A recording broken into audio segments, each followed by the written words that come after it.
Ijambo ry'uno munsi rifuta umutwe ugira uti ibyiringiro nyakuri by'umukristo. Abarya bandika bandike, abafata mu mutwe bafate mu mutwe. Ibyiringiro nyakuri by'umukristo. Ibyiringiro nyakuri by'umukristo. Ku cyumweru gishize twarize ubwira kabiri. Ko ari ibintu byinshi mu buzima bwacu bitwinjiza mu bwira kabiri mu byo kwizera.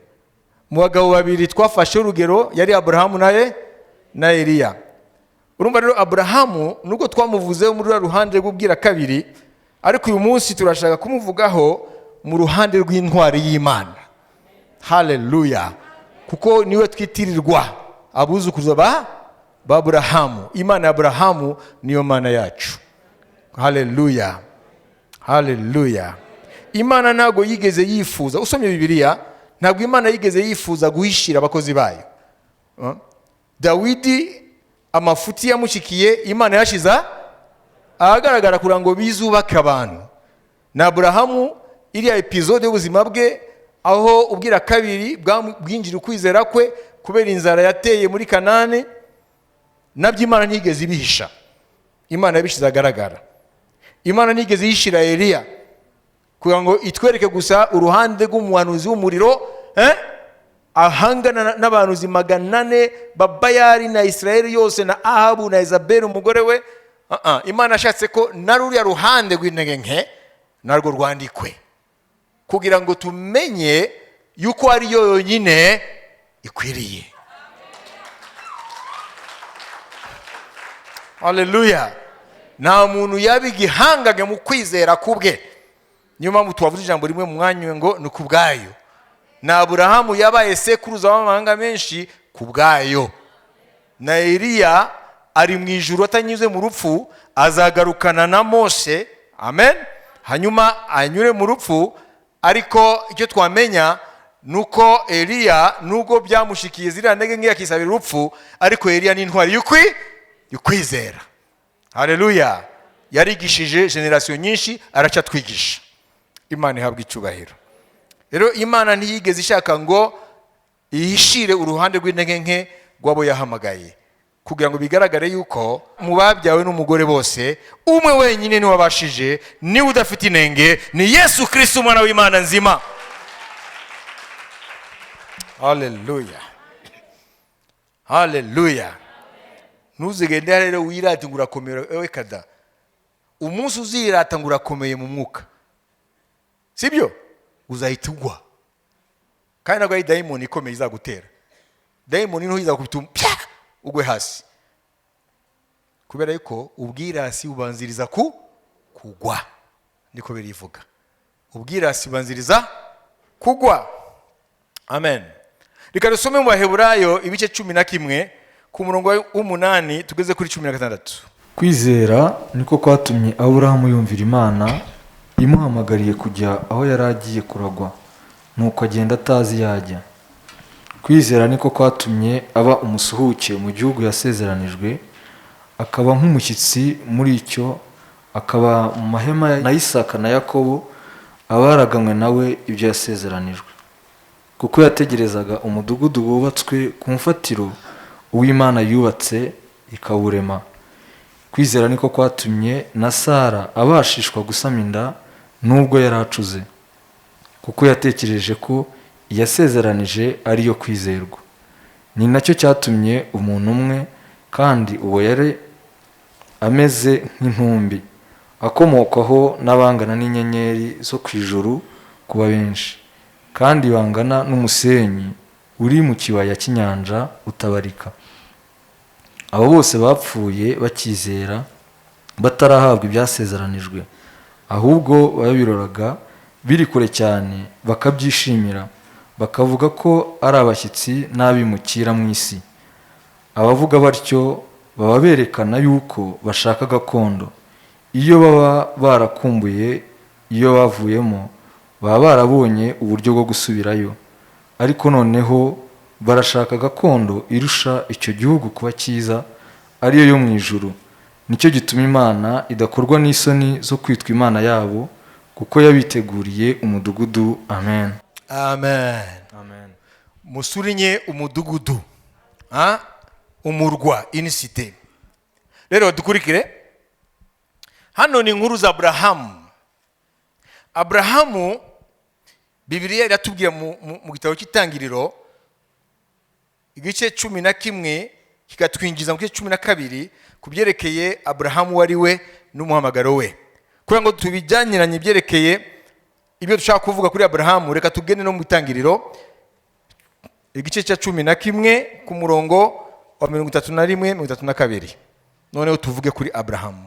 Tera ajyana Aburahamu umwana we na Loti mwene Harani umwuzukuru we na Sarayi umukazana we umugore wa Aburahamu umuhungu we, bava muri Uri y'Abakaludaya barajyana, bavanwayo no kujya mu gihugu cy'i Kanani, bagera i Harani barahatura. Iminsi Tera yaramye ni imyaka 205. Tera apfira i Harani. Amen. Amen. Hano baratubwira rero inkomoko ya Aburahamu. Aburahamu n'umuryango we na se bari batuye mu murwa witwa Uri. Uri wari umurwa ukomeye. Amateka ya Uri ni amateka akomeye.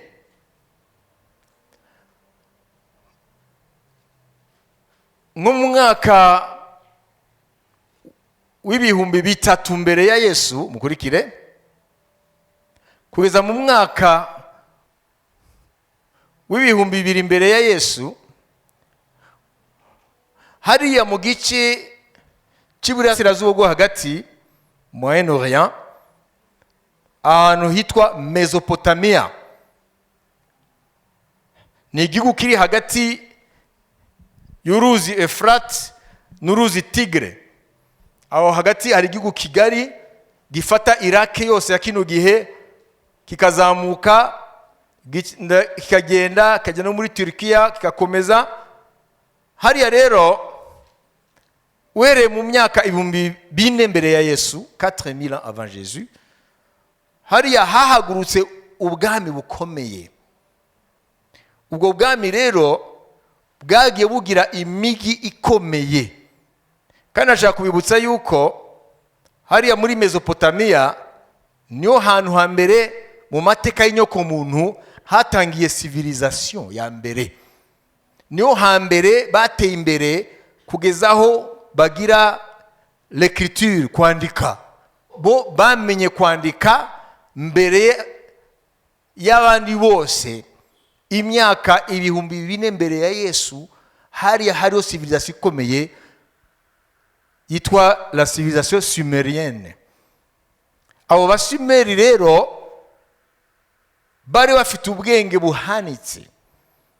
Nibo batangiye kuzana tekiniki y'ubuhinzi, tekiniki ya irrigation, kuvomera imirima. Nibo ba mbere batangiye gutera imbere mu byerekeye kwiga ibinyenyeri. Byatangiye ari astrologie, bizamo astronomie nka science. Hariya niho hari wa munara wa Babeli, kubera ko iriya minara yari minara yo kwiga inyenyeri, ukuntu ziteye, ukuntu zigenda n'ibyayo. Kuko bari bazi yuko inyenyeri zifite ukuntu ziyobora amateka y'abantu bari ku isi. Uri rero numwe mu migi ikomeye y'ubwo bwami bw'Abasumeri cyangwa les Sumériens. Igihe Aburahamu rero yavukaga, Uri yari kapitali y'ubwo bwami, yari ifite imbaraga kurusha indi migi yose y'ubwo bwami.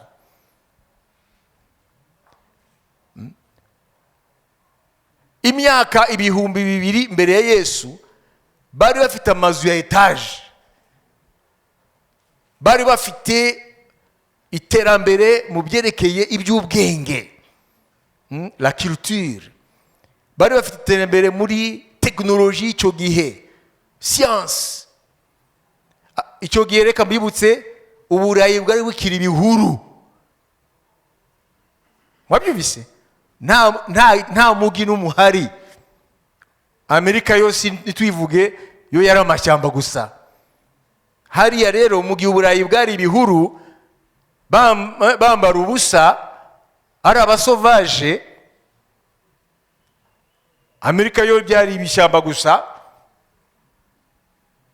Hariya hariho civilisation ikomeye,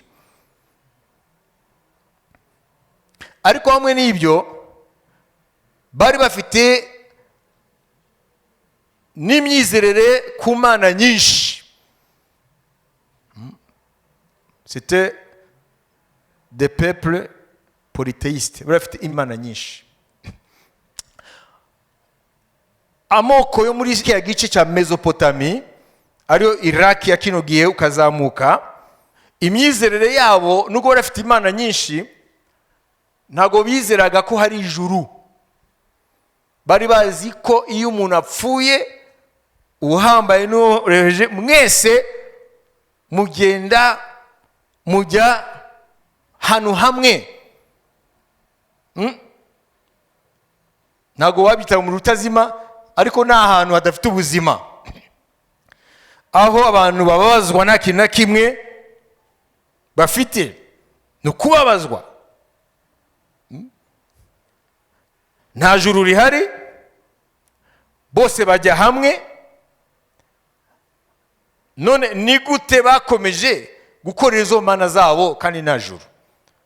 Nuko mu mitekerereze yabo izo mana barazikoreraga, bakazitinya, bakazubaha, kugira ngo nizibavane vuba muri iyi si bakajya ku rwogo hariya. Murumva ibyiringiro byabo?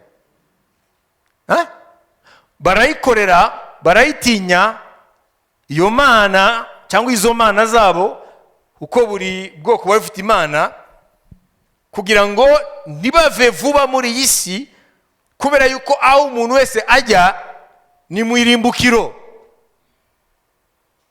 Ariko rero mu nyuma baje kongerezaho n'akandi kantu, yuko abami n'abantu bakomeye bo ngo hariho uburyo imana ziborohereza gato, ariko hari ikuzimu nyine. Noneho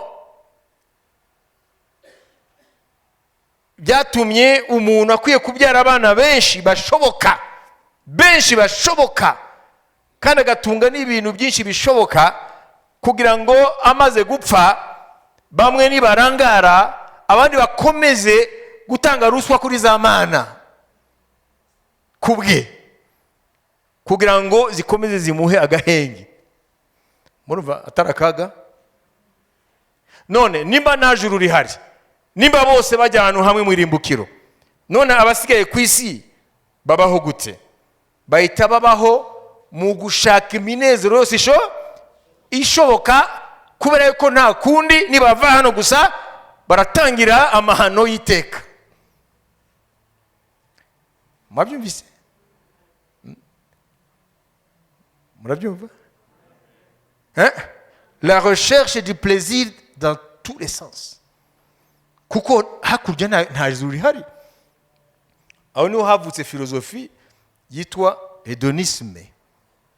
Hédonisme, c'est la recherche du plaisir gusa. Uyu munsi niyo filozofi iyobora isi.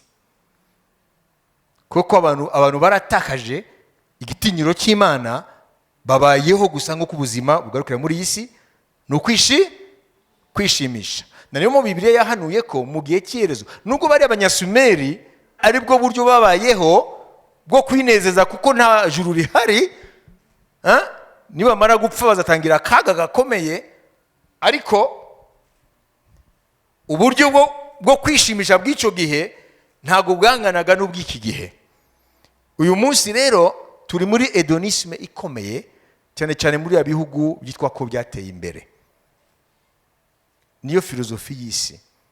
Iyo dusomye Timoteyo 2 ibice 3 ku murongo wa 4, Imana yahanuye ko mu gihe cy'iherezo, sosiyete mu gihe cy'iherezo izaba une société très édomiste. Izaba une société ikurikirana ibinezeza. Imana ya prédigé l'hédonisme. Somalia, nsomere. Il y a une prédiction ya hédonisme turimo. Ni hédonisme. Mwabyumvise? bagambana ibyigenge, bikakaza, bakunda ibibanezeza aho gukunda Imana. Amen. Mwumva? So umurongo wa mbere watubwiye n'abantu bo mu kiye gihe umenye yuko mu minsi y'imperuka hazaza ibihe birushya. Turi mu minsi y'imperuka nuvuga ngo iyi hedonisme ihanuwe hano nubwo muri ico gihe cy'abanyasumeri imyaka 3200 imbere ya Kristo ititwaga hedonisme, ariko ubu munsi ifite izina, sibyo? Ni umufilozofe w'umugiriki ikinyejana cya gatanu mbere ya Kristo, niwe se w'iyo filozofi hedonisme. Noneho Imana igahishura ko abo mu gihe cy'iherezo mbere ko Yesu agaruka bazaba ari une société hedoniste. Bazaba ari société irimo abantu babeshwaho no gushaka ibanezeza. Ibanda byumvise. Uyu munsi se ntabwo bibona wowe? Ngo bazaba bashaka ibanezeza kuruta iki? Aimer le plaisir plus que Dieu. Ntimusomaze? Bakunda ibibanezeza aho gukunda Imana. None si Kinyarwanda. Twamagaye mu Bushinwa dusobanurire. Abantu bazaba bakunda ibanezeza kurusha gukunda Imana. No mu itorero gitwara iryayo hari abantu benshi bakunda ibanezeza kurusha gukunda Imana. Umuntu ashobora kuba afite gahunda mu itorero arazi ko rihari, ariko akaba ariho no kujya gukina futo ahantu, kandi siwe yinjiza ibitego, ahubwo nazi nawe berekeza kubera ko ari umufana akajya hariya aho kuza mu nzu y'Imana. Aimer le plaisir plus que Dieu. Si ubuhanuzi se nawe mukiye gihe mugihe cy'iherezo.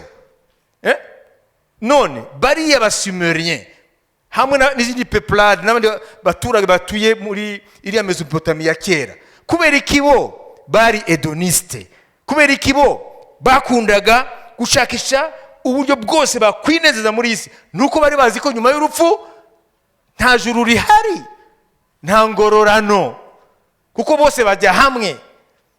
Ariko abantu b'iki gihe bo barafite ubutumwa bwiza bubabwira ko nyuma y'urupfu ari ahantu habiri, hari ijuru ry'abakiranutsi, hariho n'umuriro utazima w'abantu banze kumva ubutumwa. Rero twebwe nta raison dufite yo kuba hedoniste. Niyo mpamvu tuzahanwa bikomeye kurusha bariya abantu bo mu gihe cya Mesopotamie ya kera. Muvuge muti Bwana sifiwe, Imana ishimwe, haleluya. Murabyumva? Bo rero urupfu kuri bo yari iherezo rya byose. Urupfu nta ntego rufite, niyo mpamvu babaga mu byishimo gusa kugira ngo nibava muri iyi si bizaba birangiye. Ariko bari batandukanye n'indi civilisation yaje kuvuka muri Afrika, muri Egypte mu gihe cy'abafarao. Nashaka kwibutsa yuko aba Egyptiens ba none ntabwo ari aba Egyptiens mu gihe cya Farao, bari n'Abarabu. Mu gihe cya Farao abanyegiputa bari bafite imyizerere itandukanye n'abantu muri Mesopotamie twavuze, ari abo basumeriens, ari abitwa ba Akkadiens kuko yari amoko menshi, ndetse n'abakarudayo baje kuza inyuma. Abanyegiputa bameze gute? Abanyegiputa bari muri za civilisation zitwararitse cyane urupfu. Umunyegiputa wereye kuri Farao bizeraga ko umuntu akomeza kubaho nyuma y'urupfu. Ubuzima wagize mu isi nibwo uzakomeza kubamo inyuma y'urupfu. Nimba wari ufite ibintu byinshi n'abagaragu n'ibiki, muzimukana nabo. Niyo Farao yapfuye bicaga n'abagaragu be kugira ngo bakomeze bamukorere hakurya. Mwabyumvise? Amen. Umunyegiputa rero wo mu gihe cy'Abafarao imyaka 2000 imbere ya Kristo tuvuge, we yaratandukanye n'abo baturage bo muri Mesopotamiya kubera yuko we yarazi yuko nyuma y'urupfu ubuzima wabaye muri iyi si nibwo bukomeza. Nimba warabaye mu butindi, mu bukene, mu ngorane, wowe bizagukomerera nyuma y'urupfu. Mwabyumvise? Niyo mpamvu rero abanyegiputa ntago bari kujya mu bintu bya hedonisme, ntago bari kujya mu bintu byo kwinezeza, kuko baziko bariho barategura ubuzima bwabo nyuma y'urupfu. Nabo babandi abasumerien n'abantu bose muri Mesopotami bari bazi yuko ubuzima n'ubu buri hano nyuma y'urupfu, nubwo umuntu atarangira, ariko twese tujya hamwe, tujya mu irimbukiro. Nubwo bamwe bagira gahenge ariko ni mu irimbukiro. Rero twinezeze hano muri iyi si, kuko nyuma y'urupfu tuzajya mu gihano cy'iteka. Izo mana rero barazitinya, barazikorera kubera iki? Kugira ngo zibahe kurama, ntibagende vuba mu irimbukiro. Abanyegiputa batandukanye bizeraga ko inyuma y'urupfu ari ahantu habiri. Hari ahantu h'umunezero ku bantu babyiteguriye, hari n'ahantu h'amahano ku muntu yabaye mu buzima bubi bw'ubutindi n'ubundi bugome bwose. None niko Imana yaje guhishura mu guhamagara Aburahamu. Impamvu tukwiye kumva cyane ibi ni ukubera yuko abakristu benshi muri iki gihe ntibamenye ibyiringiro nyakuri Imana yabahamagariye muri Kristo. Kubera yuko abantu bari mu isi irimo amabezwe menshi. Murabizi ibyo dukeneye ubu ntabwo ari ibyo abakurambere bacu bari bakeneye. Bari bakeneye icyo kurya, sibyo? Babeshwagaho no guhinga, no korora, nta bindi. Ariko abantu b'iki gihe bavuka binjira muri societe ibarindirije amabezwe y'uburyo bwose. Umwana arashaka telefone, gwese sokuru wacu yarakeneye. Umwana arashaka surprise yabonye hari, gwese sokuru yarazikeneye. Umwana arashaka yuko iriya pantaro maze mu iminsi uyisimbuza indi, gwese bari babikeneye. Nuvuga ngo besoin dufite ubu ntago zari zihari. Nuvuga ngo turi muri societe irimo amabezwe menshi cyane yugarije umuntu w'iki gihe. Kubw'ibyo rero iyo duhamagawe n'Imana muri Kristo, twisanga twiringira gufashwa mu mabezwe ya kino gihe gusa. Ndabyumvise. Mwabyumvise? Ugasanga rero n'ubutumwa butangwa muri iki gihe ahantu henshi ku isi ni ubutumwa bwo gukemura ibibazo bya none. Kama umenisikia winua mkono wako. Haleluya.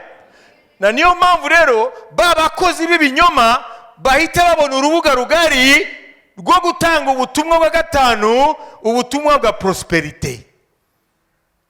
Ubutumwa bwinshi buvuga kwiringira Imana mu by'iki gihe. Amini Yesu utapata gari, amini Yesu utapata mchumba, amini Yesu utapata kazi nzuri, amini. Ntago mubyumva se? Ni ubutumwa bugarukira kuba igisubizo cy'ibibazo bya none.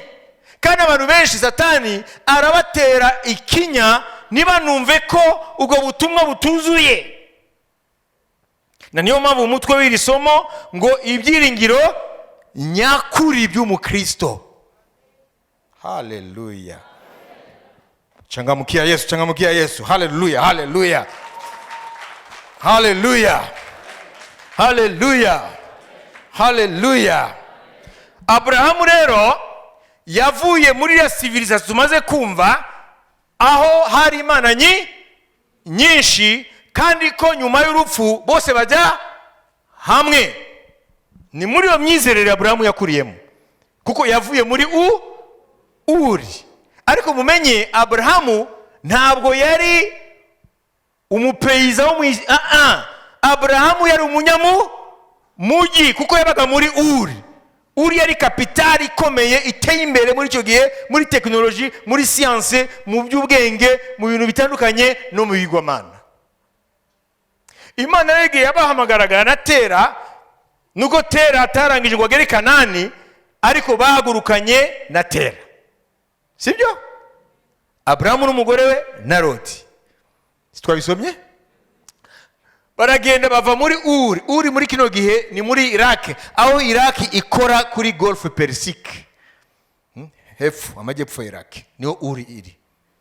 Ubwo ubushakashatsi bwavumbuye ibyasigaye mu mazu yari muri Uri mu buryo bafite archive zerekana uwo mugi ko wari umugi ukomeye cyane muri icyo gihe.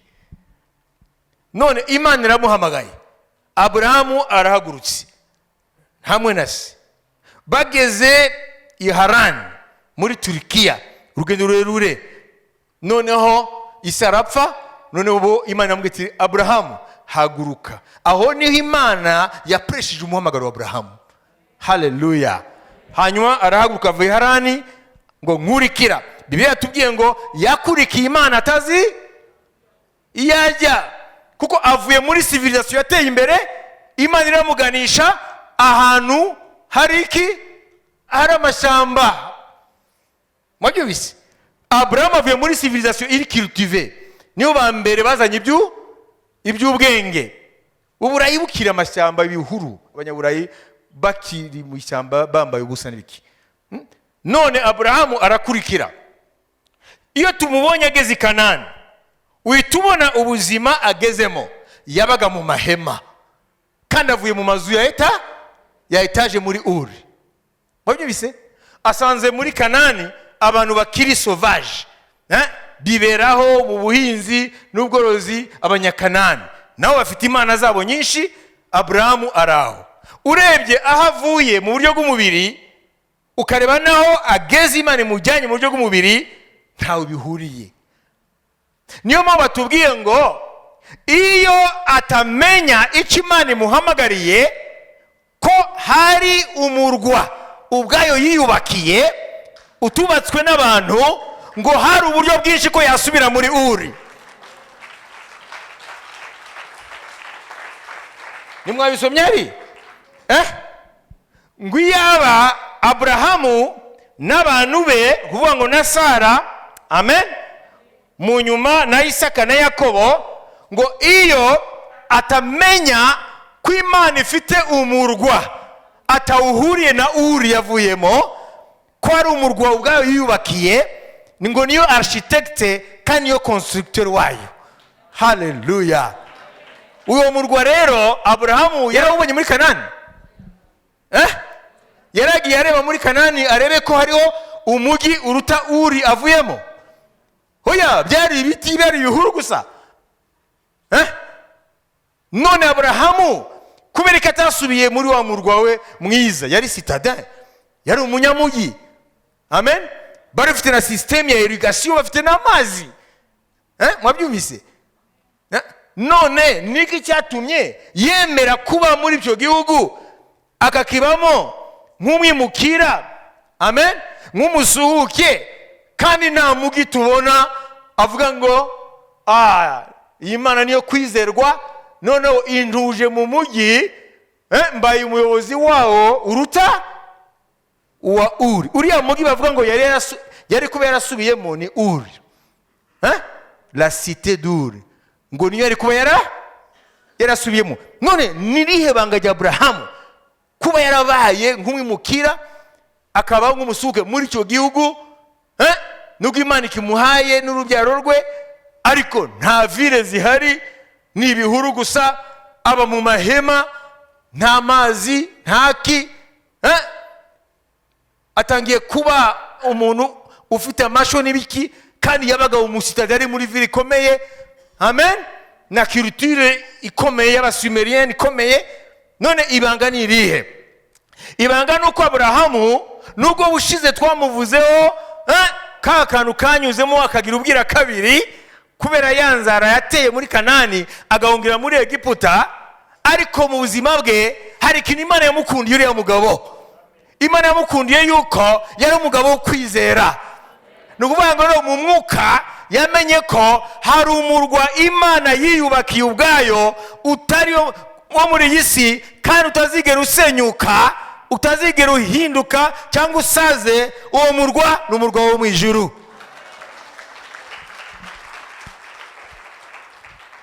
Imana yamenye yuko Aburahamu namara kuva muri Uri izaba itanga igihe cyayo cyo gusenyuka. Aburahamu na Tera bavuye muri Uri n'umugore we Sara na Loti, iriya migi ikomeye muri Mesopotamiya yubatswe n'abanyasumeriya, les Sumeriens, yatangiye guterwa n'ayandi moko ava muri za Irani n'izindi n'andi moko. Noneho iriya migi barayitera, amaherezo itangira kuzamba no gusenyuka, mu buryo nyuma y'imyaka runaka ahayo habaye amatongo. Ya migi ikomeye harimo na Uri, Aburahamu yarazimangatanye. Mwabyumvise? Nuvuga ngo Imana yaramubwira ati uriya mugi wavukiyemo nubwo ukomeye, nubwo ari kapitale y'ubwami bukomeye, empire y'icyo gihe, ariko mu gihe kizaza iriya migi iza kuburwa. Ariko wowe nyumvira, nkurikira, nzakwinjiza, nzakuraga umugi utubatswe n'abantu, umugi je Uwiteka ubwanjye niyubakiye. Niba ndabyumvise? Murumva rero impamvu bavuze mu Baheburayo 11:8-16 ngo Aburahamu ngo yakurikiye Imana atazi yajya. Amen. Ava mu murwa wa Uri ngo aragenda, ngo ageze mu gihugu cy'isezerano Imana yamuhamagariye, akibamwo nk'umusuke n'umwe mukira, kuko amaze gusobanukirwa yuko umugi Imana impamagariye kuwushumbusha ntabwo ari uwaha, ahubwo n'uwahantu umugesi utagera, naho ugusaza kutaba, Yerusalemu yo mu ijuru. Na niyo mpamvu atigeze asubira aho yavuye, niyo mpamvu yibagiwe Uri. Amen. Haleluya. Kubera ko ategereje umurwa utubatswe n'amaboko y'abantu, kuko za civilisation ziraza zikubaka ibintu bikomeye, hanyuma zikavaho n'ibyazo. Amen. Bakazajya babyiga mu mateka. Izo nizo za Uri rero, ubu ni mu mateka tubyiga. Yari imigi ikomeye, imigi ifite ubushakashatsi bukomeye, imigi yateye imbere mu binyenjana 40 mbere ya Yesu, imyaka 3,000-4,000 bari bakomeye. Ariko uyu munsi ntago Uri igihari. Amen. Haleluya.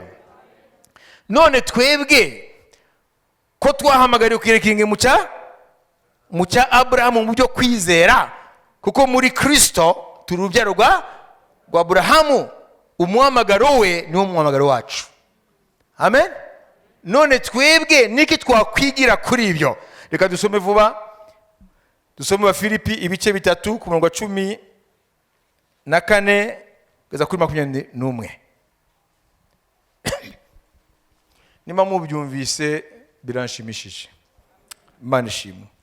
Ndamaranira kugira aho dutanguranwa ngo mpabwe ingororano zo guhamagara kw'Imana muri Kristo kwavuye mu ijuru. Nuko rero mwabatunganijwe mwese uko mungana mwe, namwe muba ariko muhuza uwo mutima, kandi niba hariho ikibatekeresha ukundi cyose, Imana izakibahishurira nacyo.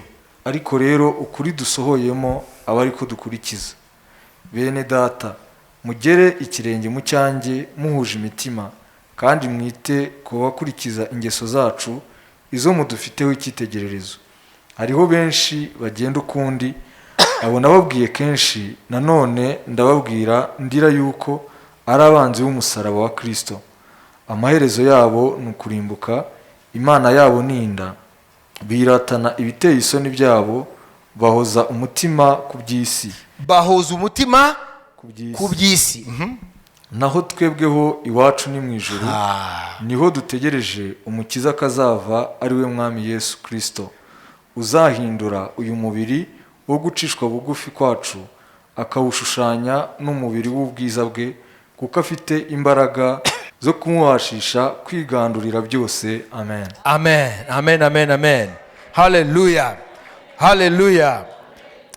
Ikinyarwanda arakanu gato haraka nuance gato nshaka gukosora hariya ngo naho iwacu ni mu ijuru. Nibyo ariko c'est un peu vague. Hariya kuri 20 ngo notre cité, umurwa wacu, notre cité à nous est dans les cieux. Nuvuga ngo twebwe umurwa wacu ni wa wundi Aburahamu wamuteye kutageragezwa ngo asubire muri Uri. Yahishuriwe ko mu ijuru hari umurwa. None Paulo aravuga ngo umuhamagaro wacu muri Kristo ni umuhamagaro uduha ibyiringiro byo mu ijuru. Tukamenya yuko muri iyi si nk'uko sokuru Aburahamu yagenze i Kanani nk'umusuke n'umwimukira, natwe dukwiye kuba muri uwo mwuka. Tukamenya ko iyi si nubwo tuyirimo ku bwa Kristo, dukwiye kubamo na filozofi y'umwimukira n'umusuke. Nidufatwe na hedonisme, nidufatwe no kujya mu maraha y'isi, nidufashwe no kugira ngo twinezeze gusa nguko isi muri iki gihe niyo filozofi irimo n'ubwenge irimo. Mumvise ngo bamwe mu nzu y'Imana barahindukiriye, Imana yabo ihinduka inda yabo. Iyo bavuze ko Imana yabo ninda, niba abandi ngo bazashaka ibibanezeza kubirutisha Imana, hanyuma bakavuga ngo babaye abanzi b'umusaraba. Mwabyumvise? Biblia ikomeza kuvuga ngo batekereza iteka ibyo mu isi. Mwabyumvise? Aburahamu iyo atekereza ibyo mu isi ntiyari kuba muri ya bihuru by'i Kanani, yari kwisubirira mu mujyi we. La cité état, cité yari ikomeye mbere yuko ubwami bw'Abasumeri buba empire, babanje kuba de cité état. Nuvuga ngo ni imigi imeze nk'ibihugu mu mbaraga zose, culture, économie, militairement n'ibintu byose bari bakomeye. Aburahamu ntiyari kuguma muri ya bihuru, aguma yerera, ava hano ajya hariya, ajya i Beteli, ajya hariya, yubaka ibicaniro, agenda yenteragisa n'abantu sans culture, kandi wavuye ahantu hari culture ikomeye. Ariko ngo ibyo byose ntabwo yigeze abireba, kuko amaso y'umwuka kubw'umuhamagaro w'Uwiteka yari yarahumutse, arabukwa mu ijuru, ahabona ko hari umurwa. Imana ubwayo niyo architecte, niyo yawuhanze, niyo yanawubatse. Rero ibyiringiro nyabyo by'umukristo ntabwo ari ibyiringiro byo gutabarwa gusa muri iyi si turimo.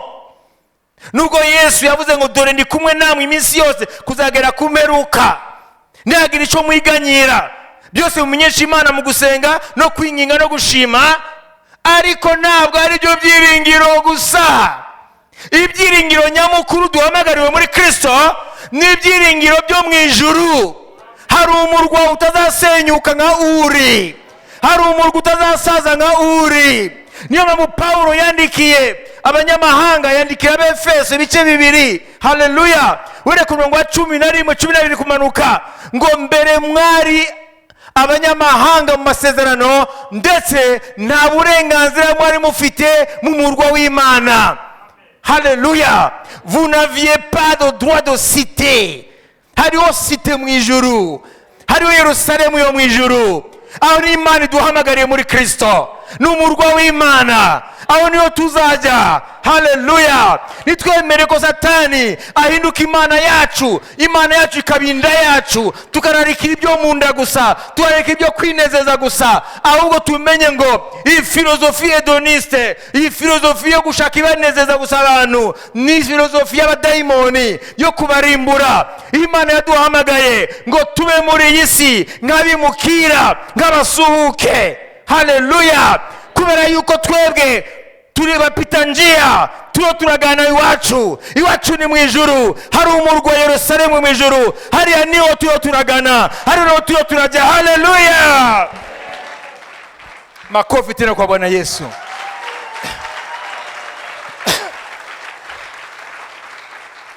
Reka ngoreka Samaria nyuma dusenge. Amen. Haleluya. Namaje kubabwira muri make background cyangwa amateka ya Aburahamu mbere ko Imana imuhamagara, wamaze kuyamenya. Aburahamu ntabwo ari paysan. Aburahamu yari mu murwa ukomeye ukomeye sur tous les plans, mu buryo bwose. Nibwo hari igicumbi cy'ubwenge muri icyo gihe. Amen. Astronomy dufite ubu abanyaburayi n'abanyamerika bari ku isonga. Yatangiye hehe? Iwabo wa Abraham. Hashize imyaka 2000 mbere ya Kristo na 500 cyangwa no munsi 2004 2005. Hariya no hari igicumbi cy'ubwenge muri Mesopotami. Mwabyumvise? Amen. Hariya no hari igicumbi cya technology. Amen. Ariko hamwe n'iryo terambere mu buryo bw'umubiri niho hari igicumbi cy'abadayimoni. Niyo mpamvu Imana yakuyeho Abrahamu hariya. Imana iramuhamagara kuko Imana yarizi ngo ibi bishashagirana bya Uri ngufunguye amaso ukareba mu myaka 1000 iri imbere, Uri ntabwo uzongera kuyibona. Ariko kubera ko nagukunze Abrahamu, ndaguhamagariye umurwa atari umuntu wawubatse, umurwa giye niyubakiye. Aho ni uzaba. Hallelujah. Abrahamu arasinziriye. Hallelujah. Batubwiye ngo babirebeye kure, nk'abasuhuke. Amen. Basinzira batarabigeramo kuko batawuye ko ari byo muri isi, bakwiye kwihanganira, ariko ibyabo nibyo mu ijuru. Banyuze muri isi bihanganira byose, bazi yuko ntabwo ariyo destination yabo. Amen. Ntabwo Imana yamamagariye ngo va muri Uri nkujyane Kanani, hari imigi iruta Uri. Oya, Imana yamuvanye muri Uri dans une civilisation ikomeye muri icyo gihe. C'est la première civilisation, la civilisation sumérienne. Niyo civilisation ya mbere. Mwabyumvise? Hanyuma noneho yisanga mu bihuru. Ntago yigeze asushika intege ngo asubireyo, ngo kuko Imana yamweretse gakondo yo mu ijuru. Yamweretse la cité ubwayo yubatse. Amen. Ayireba mu mwuka, bituma asuzugura ibigeragezo bya Satani. Imana ihabwa icyubahiro. Hallelujah. Ngo niyo mpamvu atigeze na rimwe agerageza ngo asubireyo nabe, kuko yarazi icyo Imana yamuhamagariye. Amen. La cité dont Dieu lui-même est architecte et constructeur. Ngo Imana niyo architecte ya Yerusalemu mu ijuru, kandi Imana niyo constructeur wayo. Ibyo Imana yubatse ntago bisaza. Ibyo Imana yubatse ntago bisaza. Hallelujah. Niyo mpamvu imibiri yacu isaza, kubera ko tuhamagariye kwinjira dans la cité céleste, mu murwa wo mu ijuru. Imana izabanza itwambura ibisaza. Ibyo ni bya Uri. Itwambika imibiri idasaza. Hallelujah. Hallelujah. Twinjire mu bidasaza n'imibiri idasaza. Ibyo ni byo byiringiro bizima byo mu Kristo.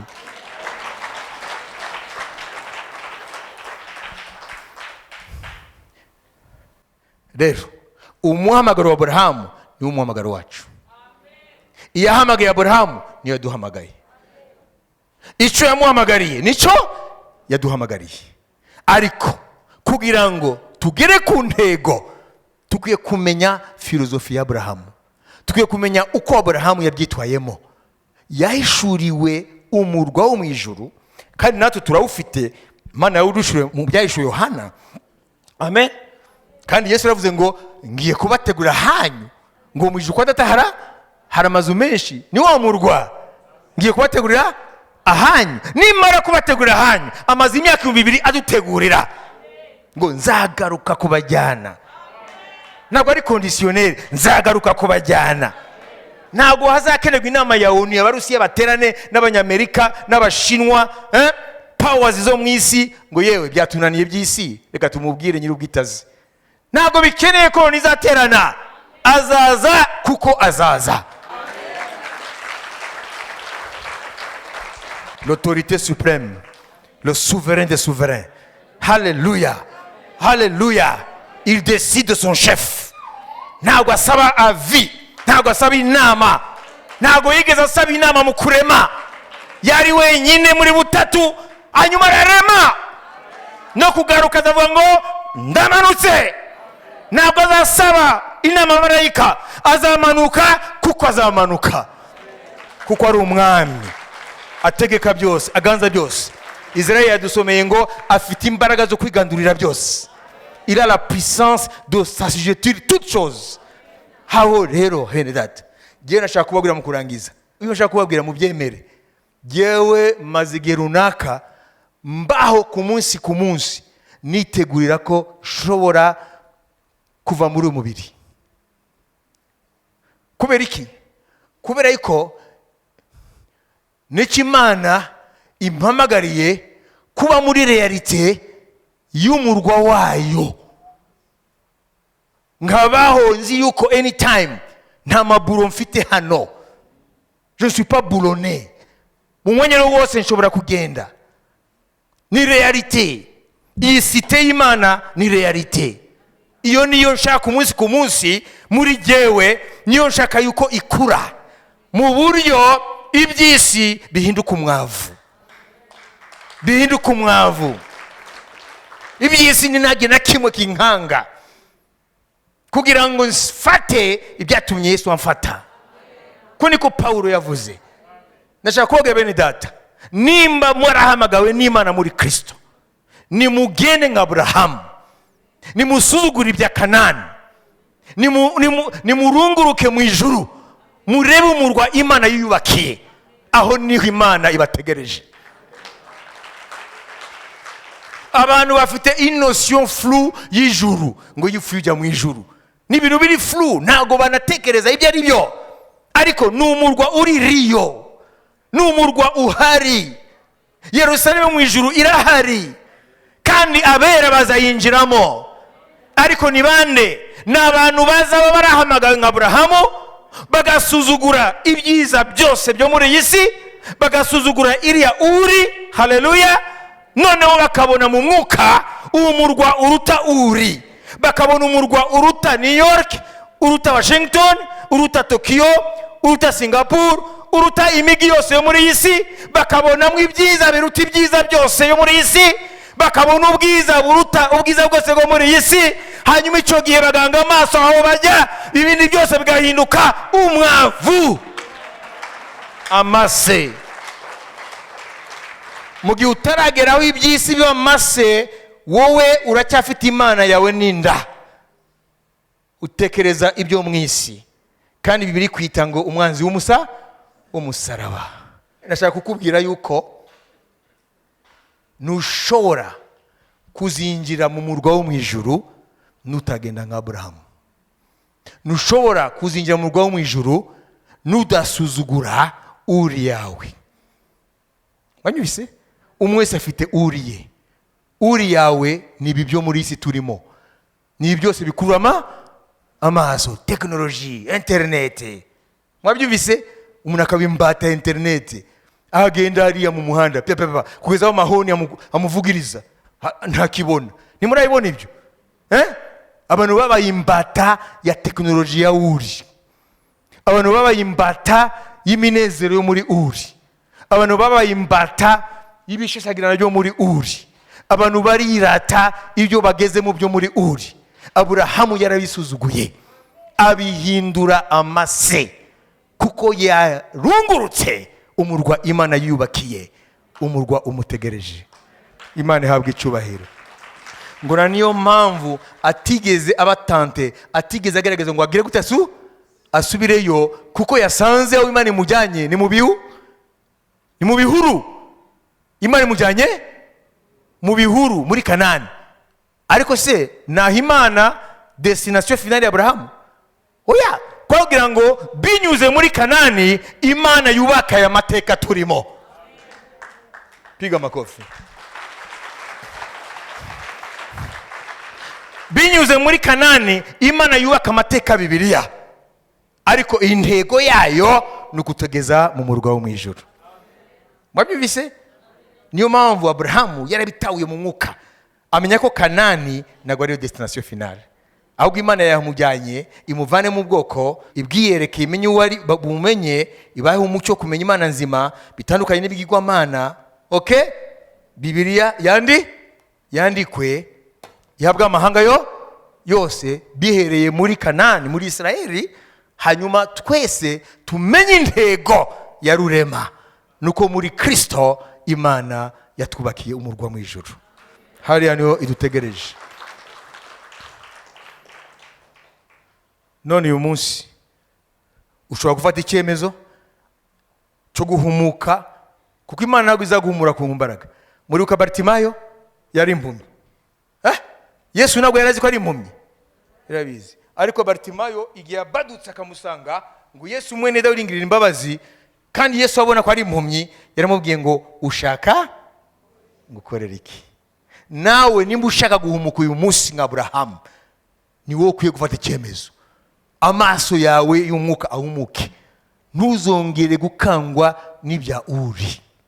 Ntuzongere gukangwa n'amafaranga ngo buriya bafite amafaranga. Ntuzongere gukangwa n'ibi byose, internet ngo biki, ngo uriya ni gihangange, ngo uriya ni biki. Ibyo byose ni ibintu bizasenyukana na uri. Ariko hari umurwa utazasenyuka. Hari bitazigera bisenyuka. Hari bitazigera bisaza. Hari bitazigera bibora. Biri muri Yerusalemu yo mu ijuru.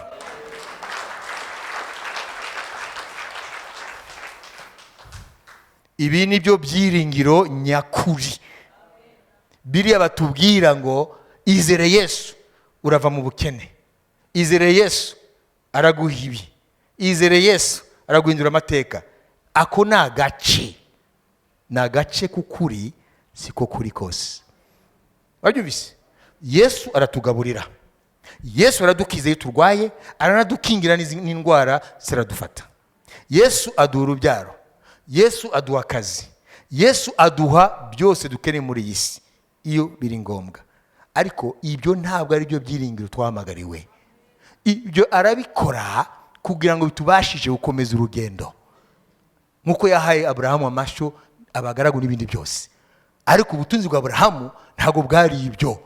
Ntabwo ari bari Lazari bamukoreraga. Ubutunzi bwe yarabumenye buri mu ijuru. Aho umujura atagera, aho umugezi utagera, aho ugusaza kutagera, aho kubora kutagera, hariho nari ubutunzi bwa Aburahamu. Niyo mpamvu atigeze asubira muri Uri. Haleluya. Nawe rero ndashaka kukubwira ngo ugiye guhera uno munsi ufata icyemezo. Yesu mpumura amaso nkuko wahumuye sokuruza Aburahamu, wabizera kugira ngo nanjye nsuzugure ibyo muri Uri. Ngende muri iyi si nk'umwimukira, ngende muri iyi si nk'umusuke, pèlerin et voyageur. Menye yuko umwanya ari wo wose iyi si nayivamo. Haleluya. Rero ibyanjye namenya aho biri. Niyo mpamvu wera none ukwiye kumenya ko kuba umupagani ntabwo ari kuba mu kabare gusa, ntabwo ari kuba warisha abantu. Kuba umupagani ntabwo kuba indaya gusa. Kuba umupagani ukaba umwanzi w'umusaraba ni mu gihe cyose uba mu bikunezeza ukabirutisha gukunda Imana. Ni mu gihe cyose Imana yawe ibinda yawe. Ni mu gihe cyose ibitekerezo byawe utekereza gusa ibyo mu isi. Wowe Imana ikwita umwanzi w'umusaraba. Niyo mpamvu uyu munsi ubutumwa mbabwira ntabwo buri populaire. Abantu ntabwo babukunda kubera ko turi mu isi aho abantu bari muri hédonisme, bari dans la recherche du plaisir. Mwabyumvise? Mutandukanye kitwa hédonisme. But ya hédonisme ni kuba mu buzima intego no gushaka ikuneza mu nzira zose. Niyo mpamvu n'abantu bashaka mu busambanyi, bakajya mu busambanyi mu buryo bwose, bakajya no kwiga ahantu aho ubusambanyi aho bugeze mu buryo buhanitse bakabujyamo, bakajya ibiyobyabwenge bigezemo. Marijuana ntabwo ihagije, tukereza kokaine, bakaba muri kokaine, bakajya muri ibi ntabwo bihagije, amarikeri ayakomeye n'ayahe, ibintu byose bumva bishobora kuba plaisir y'umubiri nibyo abantu barimo, nibyo bita hédonisme. Ariko hari indi filosofi yitwa, ahubwo ndabakomplikaho, yitwa eudemonisme. Eudemonisme yo c'est la recherche du bonheur. Yo ni filosofi ya Epicure. Ni ukuvuga ngo la recherche du bonheur, gushaka amahirwe no gushaka ibikunezeza biratandukanye. Ariko byose yaba hedonisme gushaka ibikunezeza, yaba eudemonisme gushaka bonheur, byose ni ibinyoma bya Satani. Kuko hanze ya Yesu nta plaisir hari y'ukuri, hanze ya Yesu nta bonheur hari y'ukuri. Byose biri muri Yesu iby'ubugingo bw'umuntu bushaka. Yesu niwe ahaza ubugingo bw'abantu. Haleluya. Kubera iki umuntu ajya gusambana akongera agasambana akongera agasambana. Yesu yaravuze iki? Ukora icyaha arangiza ahinduka imbata y'icyaha. Rero Yesu iyo ari we abaye intego y'umuhamagaro wacu tukamukurikira, twisanga iyi minezero itushuka ntawe idufata, ahubwo igihe cyose tunezerwa kubana nawe. Imana ihabwa icyubahiro. On est bien dans sa présence. Haleluya, haleluya. Iyo uri imbere y'Imana, haleluya, ufite ubusabane n'Imana nka Aburahamu, ntago wakwifuza akabari, ntago wakwifuza ubusambanyi, ntago wakwifuza ibindi, kuko Yesu ahaza ubugingo bwawe. Haleluya. C'est ça la plénitude. Haleluya. Ngo unywa amazi nzamuha nazongera kugira inyota ukundi. Imana ihabwe icyubahiro. Inyota y'amafaranga ihamagara inyota y'amafaranga. Inyota y'ubusambanyi ihamagara inyota y'ubusambanyi. Buri kintu cyose muri iyi si inyota yacu ihamagara indi nyota. Ariko nunyotegwa Yesu, haleluya, azakumara inyota.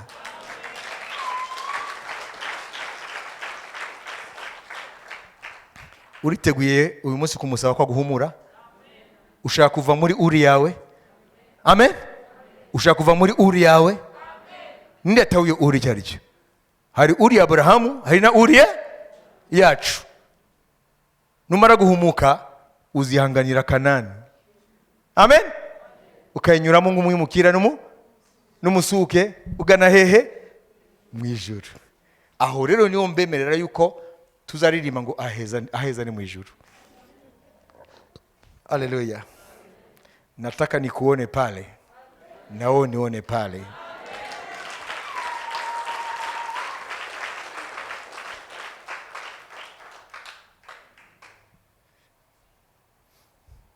Kamabwire cyanyuma, nimumva izi nyigisho ntihagire icyo muzikoza, mugakomeza kubaho nko mwabagaho, mugakomeza kubimbataza uri. Aya magambo niyo azongera kumvikana kuri wa munsi agucira urubanza, kuko ni benshi bapfuye iyo bayumva bari kugira amahirwe yo kuragwa umurwa udasaza.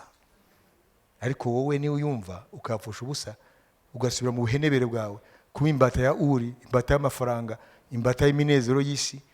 Nguriya yaguze iriya modoka, nanjye ndayigura ngo nigezweho. Uriya yaguze rero kwetu, nanjye ndarugura byo bigezweho.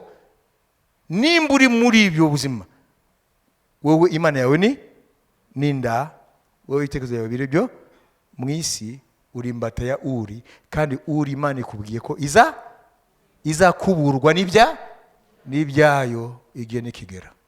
Uzasigara niki? Niyo mpamvu birivuga ngo ibyo kurya n'ibyinda ninda ibyo kurya byombi Imana zabitsemba. None uzasigara niki? Nashaka kubwira umunsi rero ubutumwa ubufate nk'ubutunzi. Amen. Ntuzongere gushukwa n'ubutumwa bwa kino gihe twita le 5e évangile. Twe tuzi évangile zingahe? Ya Matayo na Yohana. Zingahe? Ariko babandi Imana yabo ari inda bategekwa na Satani, bariremeye ya gatanu. Évangile ya gatanu yitwa l'évangile de la prospérité. Yesu uramukeneye ici et maintenant. Hic at nunc mu kilatini. Ici et maintenant.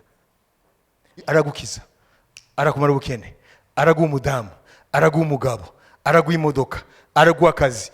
Ubwo nibwo butumwa bwitwa evangile isubiza ibibazo bya none, ariko ntago bakubwira intego nyamukuru y'umuhamagaro. Kuko intego nyamukuru ntago ari ibi. Intego nyamukuru ni iri Aburahamu yamenye, wahamagariwe kuba umuturage wo mu ijuru. Duhaguruke.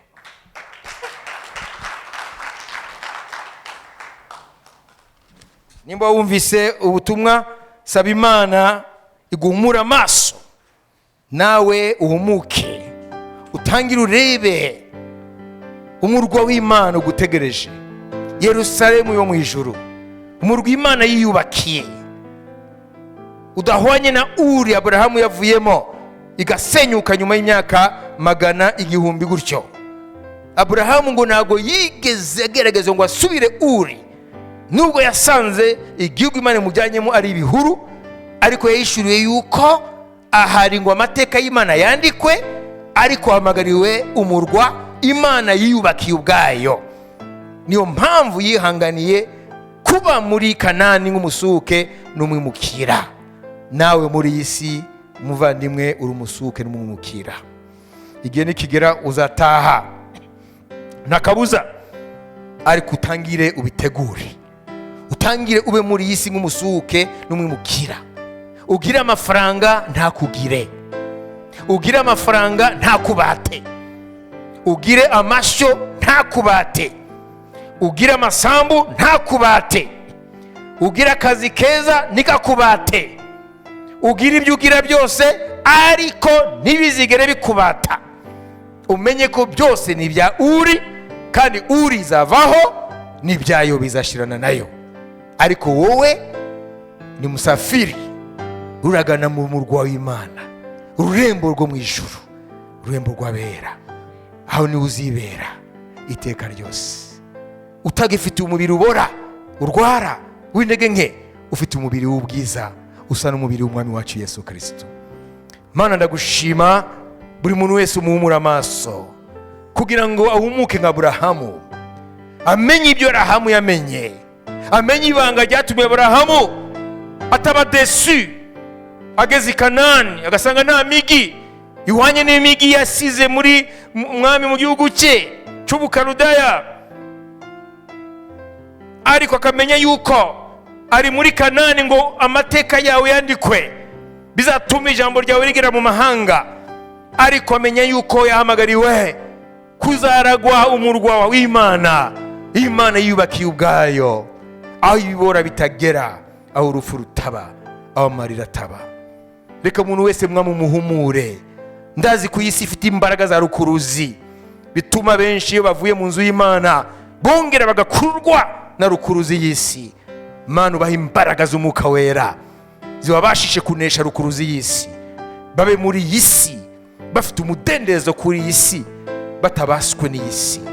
Ubabere Imana muri byose, ntibazigere bagira Imana inda, ntibazigere ibitekerezo byabo bibatwa n'isi, ariko ibitekerezo byabo bigane mu ijuru aho bagana.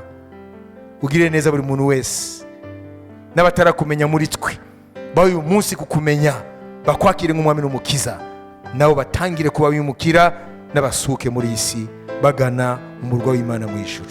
Abasubiye inyuma ndabasengeye kugira ngo umwami bagaruke mu masezerano, bongere bakomeze urugendo mwami, bongere batangire bundi busha, kuko barabizi ku isi isigaje igihe gito, kandi isi ngo irashirana n'ibyayo, kandi gukora ubushake bw'Imana we azabaho iteka.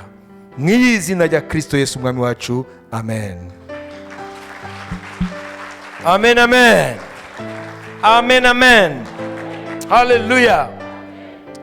Mumvise ubuhamya bwanjye, filozofi mbamo uyu munsi, nifuza ko namumuyibamo muzasanga mubaye umudendezo, nimuzongera kubatwa, nta n'ubwoba buzabafata, kuko muzaba mumaze kubona yuko iyi si ntabwo ari yanyu. Hallelujah. None ashaka gusaba mwene turi hano ukaba utarakizwa by'ukuri, uze gusigara hano abakozi b'Imana bagufashe uve hano ufite agakiza. Nawe muvandimwe wari warakijijwe ariko warasubiye inyuma mu mpamvu zitandukanye, nawe uze gusigara hano bagufashe, wongere kandi utangire urugendo bundi bushya. Iyi si nigushuke, iri urashirana n'ibyayo. Nashaka rero umwanya muzaba amaboko yanyu tubaha umugisha, kandi ndabashimiye cyane kuntega amatwi. Ubuntu bw'umwami wacu Yesu Kristo n'urukundo rw'Imana no gusabana n'umwuka wera bijyana twese, amen.